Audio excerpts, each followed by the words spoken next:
ഈ എള്ള് വാങ്ങലിലാണ് നമ്മളെ വിജയം എന്ന് പറഞ്ഞാൽ എള്ള് കംപ്ലീറ്റ് പർച്ചേസ് ഞാനാണ് ചെയ്യുന്നത്. എല്ലാ സ്റ്റേറ്റും പോയി കഴിഞ്ഞാൽ എള്ള് പർച്ചേസ് ഞാനും വൈഫും കൂടിയാണ് ചെയ്യാറ്.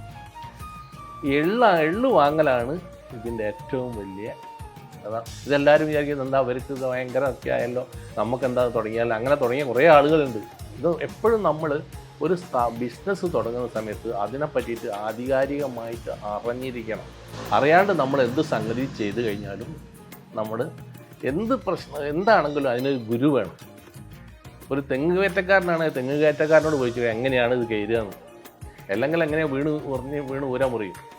അതുപോലെ നമ്മൾ എപ്പോഴും നമ്മൾ ചെയ്യുന്ന സമയത്ത് എന്താണ് ചെയ്യേണ്ടത് എന്നുള്ള ഒരു ബോധം നമുക്ക് വേണം, ഒരു ധൈര്യം. ആ ധൈര്യമാണ് എല്ലാത്തിൻ്റെയും. ധൈര്യം ഇല്ലെങ്കിൽ ഒക്കെ പോയി. നമ്മളിതൊക്കെ കിട്ടും ഒരു പ്രതീക്ഷ ഉണ്ടല്ലോ, അത് കിട്ടും തന്നെയാണ് നമ്മൾ പ്രതീക്ഷിക്കേണ്ടത്. ഞാൻ ഇന്ന് വരെ ഒരു വിഷമം, എനിക്ക് പൈസക്ക് ടൈറ്റുകൾ ഉണ്ടാവും, ഈ പാർട്ടിക്ക് പൈസ കൊടുക്കാനുള്ളതും മറ്റതൊക്കെ ഉണ്ടാവും.